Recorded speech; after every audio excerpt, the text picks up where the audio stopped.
ಇದು ದೊಣ್ಣೆಯಲ್ಲಿ ಬಂತು ಸರ್. ಇವ್ರ ಮನೆ ಕಾಂಪೌಂಡ್ ಒಳಗಡೆ ನೂರಾರು ದೊಣ್ಣೆಗಳು ಖಾರದ ಪುಡಿ. ಒಬ್ಬ ಭಾಗ್ಯ ಅಂತ ಮಹಿಳೆ ಓಪನ್ ಆಗಿ ಖಾರದ ಪುಡಿಯನ್ನು ಎಸಿತಾರೆ. ಎಸ್, ಕ್ರಿಯೆಗೆ ಪ್ರತಿಕ್ರಿಯೆ ಆಯ್ತಾ. ಇವರು ಹೊಡೆದಾಟ ಮಾಡಿದ್ರಲ್ವಾ. ನಾನು ಮಾತ್ರ ಸಾಚ, ನಾನೇನು ಮಾಡಿಲ್ಲ, ಸತ್ಯ ಹರಿಶ್ಚಂದ್ರ. ನಾವು ಕಣ್ಣಾರ ಕಂಡಿದ್ದೀವಿ ರಿಪಬ್ಲಿಕ್ ಆಫ್ ಬಳ್ಳಾರಿ ಅನ್ನೋದು ಯಾವ ರೀತಿ ಇತ್ತು ಅಂತೇಳಿ. ಭರತ್ ರೆಡ್ಡಿನೂ ಸಾಚ ಅಲ್ಲ, ಜನರ ರೆಡ್ಡಿನೂ ಸಾಚ ಅಲ್ಲ. ಆದರೆ ಅಲ್ಲಿರ್ತಕ್ಕಂಥ ಜನರ ನೆಮ್ಮದಿಯನ್ನು ಹಾಳು ಮಾಡ್ಲಿಕ್ಕೆ ಇವರೆಲ್ಲ ಇದ್ದಾರೆ ಸರ್. ಇಲ್ಲಿ ನಾವು ಎಕ್ಸ್ಪ್ಲೈನ್ ಮಾಡಿ ಹೇಳೋದಕ್ಕಿಂತ ಮೀಡಿಯಾದಲ್ಲಿ ಎಲ್ಲದೂ ಬಂದಿದೆ. ಜನಾರ್ದನ್ ರೆಡ್ಡಿ ಅವರೇ ವಿಡಿಯೋ ಪ್ರೂಫ್ ಸಮೇತ ತೋರಿಸಿದ್ದಾರೆ. ಆದ್ರೆ ಜನಾರ್ದನ್ ರೆಡ್ಡಿ ಯಾಕೆ ದೊಣ್ಣೆ ಖಾರದ ಪುಡಿ ಯಾಕೆ ತೋರಿಸ್ಲಿಲ್ಲ? ನೋಡ್ರಿ, ಸಾಚ ಅಂತ ತಪ್ಪಿದ್ರೆ ತಪ್ಪನ್ನ ಖಂಡಿಸ್ಬೇಕು ಯಾರು ಈ ದೇಶದಲ್ಲಿ, ಆಯ್ತಾ. ಆಗಿದೆಯೋ ಬಿಟ್ಟಿದೆಯೋ ತನಿಖೆ ಮುಖಾಂತರ ಆಗುತ್ತೆ. ಆ ತನಿಖೆನೇ ಇವ್ರು ಮಾಡೋದಕ್ಕೆ ರೆಡಿ ಇಲ್ಲಲ್ಲ. ಆಗ್ಲೇ ಡಿಕ್ಲೇರ್ ಮಾಡ್ಬಿಟ್ರಲ್ಲ ಭರತ್ ರೆಡ್ಡಿಯಲ್ಲಿ ಏನು ತಪ್ಪಿಲ್ಲ, ನಮ್ಮ MLA ಇಂದ ನಾನು ನಿಲ್ತೀನಿ ಅಂತ ಅನ್ಬಿಟ್ರಲ್ಲ. ಇನ್ನೆಲ್ಲಿ ತನಿಖೆ ಒಂದು ವ್ಯವಸ್ಥೆ? ಭರತ್ ರೆಡ್ಡಿ ತಪ್ಪು ಅಂತ ಅವರು ಪ್ರಚೋದನೆ ಮಾಡಿದ್ರು. ಸರ್ಕಾರ ಅವರಿಂದ ನಿಂತ ಮೇಲೆ ಆಗೋಯ್ತಲ್ಲ. ಇವ್ರು ಡಿಕ್ಲೇರ್ ಮಾಡ್ಬಿಟ್ರಲ್ಲ ಭರತ್ ರೆಡ್ಡಿ ತಪ್ಪೇ ಇಲ್ಲ ಅಂತ.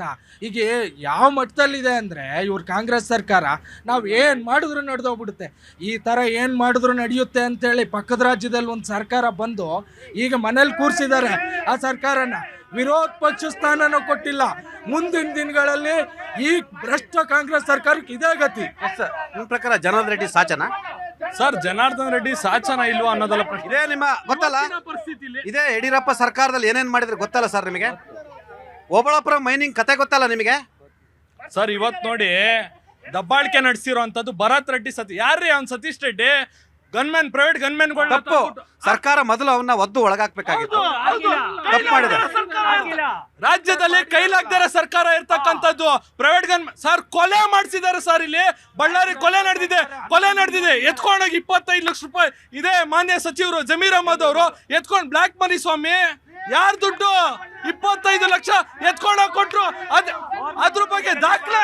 ರಾಜಶೇಖರ್ ಕುಟುಂಬಕ್ಕೆ ನಾವು ಪಾಪ ಯಾರಾಗ್ಲಿ ಅವ್ರ ಕುಟುಂಬಕ್ಕೆ ನಷ್ಟ. ಬಳ್ಳಾರಿ ಕೊಲೆ ನಡೆದಿದೆ. ಬಳ್ಳಾರಿಯಲ್ಲಿ ಕಾರ್ಪೊರೇಟರ್ ಪದ್ಮಾವತಿ ಕೊಲೆನೂ ಕೂಡ ನಡೀತು. ಇವತ್ತವರೆಗೂ ಕೂಡ ಅದು ಯಾರು ಸಿಕ್ಕಿಲ್ಲ. ಅವ್ರ ಇಡೀ ಕುಟುಂಬ CBI ತನಿಖೆಗೆ ಒತ್ತಾಯಿಸ್ತಿದೆ, ಇನ್ನೂ ಕೂಡ ಆಗಿಲ್ಲ. ಪರಮೇಶ್ವರ್ ಅವರು CBI ತನಿಖೆ ಬೇಡ ಅಂತ ಇದ್ದಾರೆ. ಯಾಕೆ? ನಿಮ್ಮದೇ ಸರ್ಕಾರ ಇದ್ದಾಗ ಕಾರ್ಪೊರೇಟರ್ ಪದ್ಮಾವತಿ ಮರ್ಡರ್ ಆಯ್ತು. ಯಾಕೆ ಇವತ್ತು ಟೇಸ್ಟ್ ಮಾಡಿ ಅವತ್ತು ಯಾಕೆ ಅವ್ರು CBI ಕೊಡಿ ಅಂತ ಕೊಡ್ಲಿಲ್ಲ? ಯಾಕೆ ಹಿಂದೆ ನೀವು ದರೋಡೆ ಮಾಡಿರ್ತೀರಾ, ಮೋಸ ಮಾಡಿರ್ತೀರಾ, ಗಣಿ ಲೂಟಿ ಮಾಡಿರ್ತೀರಾ.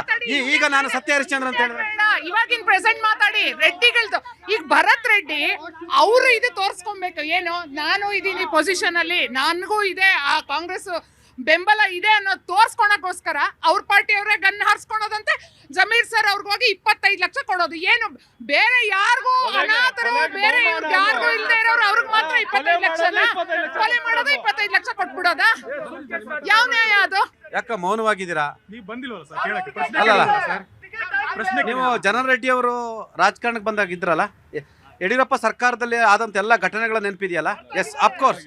ಕ್ರಿಯೆಗೆ ಪ್ರತಿಕ್ರಿಯೆ ನಡೆದಿದೆ ಅಲ್ವಾ ಸರ್? ಈಗ ಸರ್ಕಾರದವ್ರು ಒಂದು ಉತ್ತರ ಕೊಡಬೇಕು ಸರ್. ಅಲ್ಲಿ ನಾರಾ ಭರತ್ ರೆಡ್ಡಿ ಬಂದು ಮಾಧ್ಯಮದ ಮುಂದೆ ರೆಡ್ಡಿಯವರ ಗಾಳಿ ಜನಾರ್ದನ್ ರೆಡ್ಡಿ ಅವರ ಮನೆ ಸುಟ್ಟಾಕ್ತೀನಿ, ಬಳ್ಳಾರಿ ಸುಟ್ಟಾಕ್ತೀನಿ ಅಂದವ್ರನ್ನ ಸರ್ಕಾರ ಯಾಕೆ ಸರ್ ಇದುವರೆಗೂ ಇದು ಅರೆಸ್ಟ್ ಮಾಡಿಲ್ಲ? ಇದುವರೆಗೂ ಯಾಕೆ ಮಾಡಿಲ್ಲ? ಆದ್ರೆ ಅಲ್ಲಿ ಹೋಗಿ ಉಪಮುಖ್ಯಮಂತ್ರಿ ಹೋಗಿ ಗೃಹ ಇಲಾಖೆ ಸಭೆ ತಗೊಂತಾರೆ. ಎಂತ ನಾಲಾಯಕ ಸರ್ಕಾರ ಸರ್! ಗೃಹ ಮಂತ್ರಿ ಸಭೆ ತಗೊಳ್ಳಿಲ್ಲ ಪೊಲೀಸ್ ಅಧಿಕಾರಿಗಳದ್ದು. DK ಶಿವಕುಮಾರ್ ತಗೊಂತಾರೆ. ಗೃಹ ಮಂತ್ರಿ ಇದಾರ ಸರ್. ಹೇಗಾಗಿದೆ ಅಂದ್ರೆ ಒಬ್ಬ ಕಾಂಗ್ರೆಸ್ಸಿನ ಕಾರ್ಯಕರ್ತನ ಒಬ್ಬ ಕಾಂಗ್ರೆಸ್ ಕೇಳಿಸ್ಕೊಳ್ಳೋಂತ ತಾಕತ್ ದಮ್ಮಿರ್ಬೇಕು. ಒಬ್ಬ ಕಾಂಗ್ರೆಸ್ಸಿನ ಕಾರ್ಯಕರ್ತನನ್ನ ಒಬ್ಬ ಕಾಂಗ್ರೆಸ್ ಲೀಡರ್ ಶೂಟ್ ಮಾಡಿ ಅವ್ರಿಗೆ ಹೋಗಿ 25 ಲಕ್ಷ ಅವ್ರಿಗೆ ಕಾಂಪನ್ಸೇಷನ್ ಕೊಡ್ತೀರಲ್ರಿ. ಕಾಂಗ್ರೆಸ್ ಕಾರ್ಯಕರ್ತರನ್ನ ಕೊಂದ ಭ್ರಷ್ಟ ನೀವು ಸರ್. ಕೊನೆಗೆ ಹೇಳ್ತಾರೆ ವಾಲ್ಮೀಕಿ ಬಗ್ಗೆ ಹೇಳ್ತಾರೆ. ವಾಲ್ಮೀಕಿ ಓಟನ್ನು ಹಾಕ್ಸ್ಕೊಂಡ್ರು, ವಾಲ್ಮೀಕಿ ದುಡ್ಡನ್ನು ತಿಂದ್ರು. ನಾಚಿಕೆ ಹಾಕ್ಬೇಕು. ವಾಲ್ಮೀಕಿ ದುಡ್ಡು 180 ಕೋಟಿ ಆನ್ ದ ಫ್ಲೋರ್ ತಿಂದ್ರು. ಭರತ್ ರೆಡ್ಡಿ ಚಾಲೆಂಜ್ ಮಾಡ್ತಾ ಇದ್ದಾರೆ. ಇವ್ರ ಸರ್ಕಾರಕ್ಕೆ ಏನಾದ್ರು ದಮ್ಮು ತಾಕತ್ತಿತ್ತು ಅಂದ್ರೆ ಮೊದಲು ನಾರಾ ಭರತ್ ರೆಡ್ಡಿನ ಅರೆಸ್ಟ್ ಮಾಡಿ ನಾರಾ ಭರತ್ ರೆಡ್ಡಿನ ಅರೆಸ್ಟ್ ಮಾಡಿ ಅಂತಿದ್ದಾರೆ ಸರ್. ಅವ್ರು ಹೇಳ್ತಾರೆ, ಅವ್ರಿಗೇನು ಬೇರೆ ವಿಷಯ ಹೇಳಿಲ್ಲ ಹೇಳೋದಕ್ಕೆ. ಈಗ ಬಳ್ಳಾರಿ ಅಂದರೆ ಅದಕ್ಕೆ ಎಷ್ಟು ಪ್ರಸಿದ್ಧ ಆಗಿತ್ತು ಅಂತ ಗೊತ್ತು ನಿಮ್ಗೇನೆ ವಿಷಯ. ಜನಾರ್ದನ್ ರೆಡ್ಡಿ ಅವ್ರನ್ನ ಬರೀ ನಾವಲ್ಲ ಗಡಿಪಾರು ಮಾಡಿರೋದು, ಅವರೇ BJP ಅವರೇ ಅವ್ರನ್ನ ಗಡಿಪಾರು ಮಾಡಿದ್ರು ಅವ್ರ ಪಕ್ಷದಿಂದ. ಅವತ್ತಾಕೆ ಗಡಿಪಾರು ಮಾಡಿದ್ರು? ಇವತ್ತು ಹೆಂಗೆ ಒಳ್ಳೆಯವ್ರು ಆಗ್ಬಿಟ್ರು? ಇವತ್ತು ಹೆಂಗೆ ಮಹಾತ್ಮ ಗಾಂಧಿ ಆಗ್ಬಿಟ್ರು ಜನಾರ್ದನ್ ರೆಡ್ಡಿ ಅವರು? ಅಲ್ಲಿಗೆ ಅವ್ರನ್ನ ಗಡಿಪಾರು ಮಾಡಿದ ಉದ್ದೇಶನೇ ಇದೆ ಅಷ್ಟೇ. ರಿಪಬ್ಲಿಕ್ ಆಫ್ ಬಳ್ಳಾರಿ ಅಂತಕ್ಕಂಥದ್ದನ್ನ ಮತ್ತೆ ಅಲ್ಲಿ ಸೃಷ್ಟಿ ಆಗ್ಬಾರ್ದು ಅನ್ನೋ ಕಾರಣದಿಂದಾನೇ ಅಲ್ಲಿಗೆ ಅದನ್ನು ಮಾಡಿರ್ತಕ್ಕಂಥದ್ದು. ಇವಾಗ ಆ ರೋಡಲ್ಲಿ ಬ್ಯಾನರ್ ಕಟ್ಟಿದಾರೆ ತಾನೆ, ಬ್ಯಾನರ್ ಕಟ್ಟಿದ್ರೆ ಅಲ್ಲಿರ್ತಕ್ಕಂಥ ಸ್ಥಳೀಯ ನಗರ ಪಾಲಿಕೆಯಲ್ಲಿ ಹೋಗಿ ದೂರು ಕೊಡಿ. ಅದನ್ನ ಕಿತ್ತಾಕುವಂಥದ್ದು, ಗಲಾಟೆನ ಸೃಷ್ಟಿ ಮಾಡುವಂಥದ್ದು ಯಾರು ನಿಮ್ಗೆ ಆ ಕಾನೂನ ಕೊಟ್ಟಿರ್ತಕ್ಕಂಥದ್ದು? ಕಾನೂನೇನು ನಿಮ್ಮ ಅಪ್ಪನ ಮನೇಲಿ ಇದೆಯಾ, ಇಲ್ಲ ನಿಮ್ಮ ಪಾಕೆಟಲ್ಲಿ ಕೂತಿದ್ಯಾ ಕಾನೂನು? ನೀವು ನಮ್ಮ ಗೃಹ ಇಲಾಖೆ ಬಗ್ಗೆ ಮಾತಾಡ್ತೀರಾ. ಕೇಂದ್ರದಲ್ಲಿ ಆ ಕೇಂದ್ರ ಬಗ್ಗೆ ಮಾತಾಡೋಣ. ಯಾಕಂದ್ರೆ ಕೇಂದ್ರ ಬಂದು ಪಾಕಿಸ್ತಾನದಲ್ಲಿದೆ, ಇಲ್ಲಿ ರಾಜ್ಯ ಸರ್ಕಾರ ಮಾತ್ರ ಇಂಡಿಯಾದಲ್ಲಿದೆ, ಇನ್ನೆಲ್ಲ ಪಾಕಿಸ್ತಾನದಲ್ಲಿದೆ. ಏನ್ರಿ ಮಾತಾಡ್ತೀರಾ? ಕೇಂದ್ರ ಸರ್ಕಾರ ದೇಶದಲ್ಲಿರೋದು ಅದು ಮಾಡ್ತಾ ಇದ್ದ. ಆ ಕೇಂದ್ರ ಸರ್ಕಾರದಲ್ಲಿ ನಿಮ್ಮ ಗೃಹ ಮಂತ್ರಿಗಳು ಎಷ್ಟೆಷ್ಟು ಯಾವ ಘಟನೆಗಳಲ್ಲಿ ಯಾವ ರೀತಿ ತೀರ್ಮಾನ ತಗೊಂಡಿದ್ದಾರೆ, ಅದಕ್ಕೆ ನೀವೇ ಉತ್ತರ ಕೊಡಿ. ಭರತ್ ರೆಡ್ಡಿ ಯಾಕೆ ಅರೆಸ್ಟ್ ಆಗಿಲ್ಲ ಅಂತ ಪ್ರಶ್ನೆ ಮಾಡ್ತಾರೆ. ಸರ್, ಭರತ್ ರೆಡ್ಡಿ ಯಾಕೆ ಅರೆಸ್ಟ್ ಆಗಿಲ್ಲ ಅಂದ್ರೆ, ಇವತ್ತು ಕಾಳಿ ಜನಾರ್ದನ್ ರೆಡ್ಡಿ ಅರೆಸ್ಟ್ ಆಗ್ಬೇಕಾಗಿತ್ತು. ಏನಿಗೆ ಅಂದ್ರೆ ಗಣಿಯಲ್ಲಿ ಲೂಟಿ ಮಾಡಿದ ಕಾಳಿ ಜನಾರ್ದನ್ ರೆಡ್ಡಿ ಅವ್ರು ಅರೆಸ್ಟ್ ಆಗಿ ಜೈಲಿಗೆ ಹೋಗೆಲ್ಲ ಬಂದವ್ರೆ. ಅವ್ರನ್ನ ಆಚೆ ಇಕ್ಕಿದ್ರು. ಅವಾಗ ಬಂದ್ಬಿಟ್ಟು ಅಲ್ಲಿ ಶಾಂತಿಯುತವಾಗಿದ್ದು ಕೋರ್ಟ್ ಡೈರೆಕ್ಷನ್ ಮುಖಾಂತರ ಅವ್ರು ಕಾಲಿಕ್ಕಿದ ಮೇಲೆ ಅಲ್ಲಿ ಬಂದ್ಬಿಟ್ಟು ರಿಪಬ್ಲಿಕ್ ತರ ಅವರು ದಬ್ಬಾಳಿಕೆ ಮಾಡ್ಕೊಂಡು ಇವತ್ತು ಇವರು ರಾಜಕೀಯ ಮಾಡ್ಕೊಂಡಿದ್ದಾರೆ. ಇವತ್ತು ಕಾಳಿ ಜನಾರ್ದನ್ ರೆಡ್ಡಿ ಮತ್ತೆ ಗರೀಪಾಲ್ ಮಾಡಿ ಆಚೆ ಕಳಿಸಿದ್ರೆ ಇದು ಶಾಂತಿ ಪ್ರಚೋದನೆ ಮಾಡಿದವರು ಭರತ್ ರೆಡ್ಡಿ, ಹೌದಲ್ವಾ? ಜನ ಎಕ್ಸ್ಪೆಕ್ಟ್ ಮಾಡ್ತಾರೆ. ಅಲ್ಲಿ ಬಳ್ಳಾರಿದು ಒಂದಷ್ಟು ಪೊಲಿಟಿಕ್ಸ್ ಆ ಥರ ಇದೆ. MLA ಬರಬೇಕು, ಅವರೇ ಗಲಾಟೆ ಮಾಡಬೇಕು ಅಂತಿದೆ.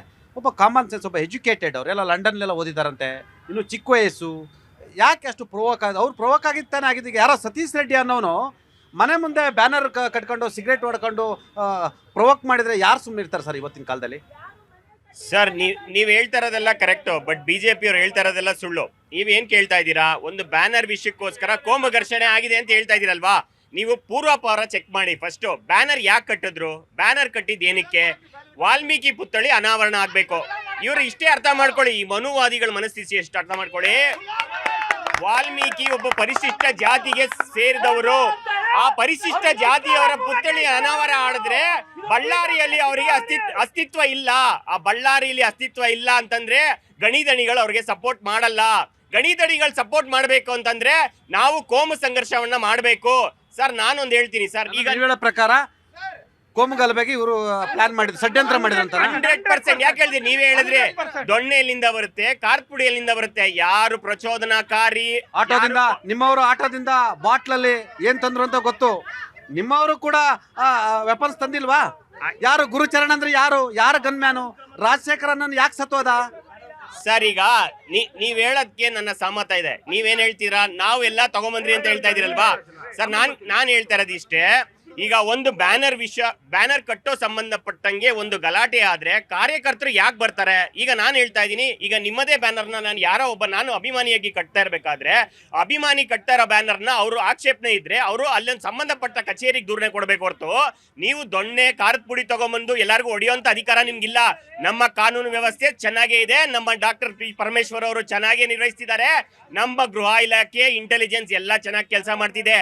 ಅದು ಬಿಟ್ಟು ಬಿಜೆಪಿ ಕಚೇರಿಯಲ್ಲಿ, ಬಿಜೆಪಿ ಆಫೀಸಲ್ಲಿ ಇಂಥ ಕುತಂತ್ರಗಳನ್ನ ಮಾಡಿ ಯಾರಿಗೆ ಹೊಡಿಬೇಕು, ಯಾರನ್ನ ಸಾಯಿಸ್ಬೇಕು, ಇದೇ ಗಲಭೆಯನ್ನ ಸೃಷ್ಟಿ ಮಾಡೋದು ಬಿಜೆಪಿ ಕಚೇರಿಯಲ್ಲಿ. ನಿಮ್ಮ ಪೊಲೀಸ್ ಇಲಾಖೆ ವೈಫಲ್ಯನ ನಿಮಗೆ IGP ವರ್ತಿಕಾ ಕಟಿಯಾರ್, ಹಿಂದೆ ಅಲ್ಲಿ ಶೋಭಾ ಅಂತ ಇದ್ರು, ಶೋಭಾ ರಾಣಿ ಅಂತ SP ಇದ್ರು.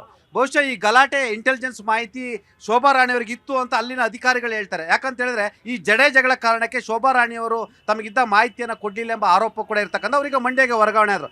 ವರ್ಗಾವಣೆ ಆಗಿ ಬಂದ ಪಾಪ ಒಬ್ಬ ಆಫೀಸರ್ ಬಂದರು, ಪವನ್ ನೆಜ್ಜೂರ್ ಅಂತ ಬಂದು 5-6 ಗಂಟೆಗೆ ಅವ್ರ actually near by SP office ಹತ್ರ, ಅವ್ರ ಮನೆ ಹತ್ರ ಗಲಾಟೆ ಆಯಿತು. ಅವ್ರನ್ನ ಸಸ್ಪೆಂಡ್ ಕೂಡ ಮಾಡಿದ್ರಿ. ರಾಜಶೇಖರ ಸಾವಿಗೆ ಯಾರು ಹೊಣೆ? ಬಿಜೆಪಿಯ ನೇರ ಹೊಣೆ. ಬಳ್ಳಾರಿ ಗಣಿದಣಿ, ರಿಪಬ್ಲಿಕ್ ಆಫ್ ಬಳ್ಳಾರಿ ಅಂತ ಏನು ಟ್ಯಾಗ್ ಲೈನ್ ಕೊಟ್ರು ಅವರೇ ಹೊಣೆ. ಯಾರ ಗನ್ನಿಂದ ರಾಜಶೇಖರ್ನ ಎದೆಗೆ ಗುಂಡು ಬಡಿತು ಸ್ವಾಮಿ? ಅಷ್ಟೇ ಹೇಳಿ. Private gunman. ನಾನು ಬಿಜೆಪಿಗೆ ಇರ್ತಾರ, ಸುಳ್ಳು ಹೇಳಲ್ಲ. ಪ್ರೈವೇಟ್ ಗನ್ಮ್ಯಾನ್ ಬುಲೆಟ್ ಹೋಗಿ ಆಗಿದೆ, ಅದು ಇನ್ನೂ ತನಿಖೆಯಲ್ಲಿದೆ. ತನಿಖೆಯಿಂದ ಹೊರಬಂದ ಮೇಲೆ ಕಾನೂನಲ್ಲಿ ಚಿದಾನಂದ್ ಮಾಡಿದ್ರು ಹೊಣೆನೆ, ಜಗನ್ನಾಥನ್ ನಾನು ಮಾಡಿದ್ರು ಒಂದೇನೆ, ಸರ್ವಾನಂದ ಒಂದ್ ವ್ಯಕ್ತಿ ಮಾಡಿದ್ರು ಒಂದೇನೆ, ಯದು ಅಂತ ಒಬ್ಬ ವ್ಯಕ್ತಿ ಮಾಡಿದ್ರು ಒಂದೇನೆ. ನಾನ್ ಹೇಳೋದು ಇಷ್ಟೇ ಸರ್. ನಿಮ್ಗೆ ಒಂದೇ ಒಂದು ಡೀಟೇಲ್ ಕೊಡ್ತೀನಿ ಸರ್. 3 ಎಕರೆ ರಾಜಶೇಖರ್ ಸಾವಿಗೆ ಯಾರು ಹೊಣೆ? ಏನ್ರಿ ಜೀವ ಬದುಕಿಸ್ಕೊಡ್ತೀರಿ? ನೀವೇ ಅಲ್ರಿ ಪ್ರಚೋದನೆ ಮಾಡಿದ್, ನೀವೇ ಅಲ್ವೇನ್ರಿ? ಆಯ್ತು, ಪ್ರಚೋದನೆ ಗಣಿದಣಿನೇ ಪ್ರಚೋದನೆ. ಯಾರ್ರಿ ಗಣಿದಣಿ? ಯಾರಿಗ್ರಿ ದಣಿ? ನಮಗಲ್ಲ ರೀ. ಅವರು ಅವ್ರ ಹೆಸರು ಹಂಗಿದ್ದಾರೆ, ಕುಖ್ಯಾತಿ ಹಂಗಿದ್ದಾರೆ. ಕೇಳಿಸ್ಕೊಳ್ಳಿ ದಯವಿಟ್ಟು, ನನ್ಗೂ ಸಮಯ ಕೊಡಿ.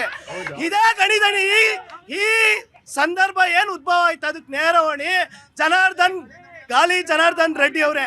ಅವ್ರ ಮನೆ 3 ಎಕರೆ ವಿಸ್ತೀರ್ಣದಲ್ಲಿದೆ. ಅಷ್ಟು ದೊಡ್ಡ ಜಾಗದಲ್ಲಿ ಎಲ್ಲೂ ಬ್ಯಾನರ್ ಹಾಕ್ಬಾರ್ದಂದ್ರೆ ಇವರು ವಾಲ್ಮೀಕಿ ಮಹರ್ಷಿಗಿಂತ ದೊಡ್ಡವರ ಬಳ್ಳಾರಿ ಜನಾರ್ದನ್ ರೆಡ್ಡಿ ಅವರು? ಎಲ್ರಿ ಬ್ಯಾನರ್ ಹಾಕ್ಬೇಕು? ಹಂಗಾದ್ರೆ ಬ್ಯಾನರ್ ಎಲ್ರಿ ಹಾಕ್ಬೇಕು?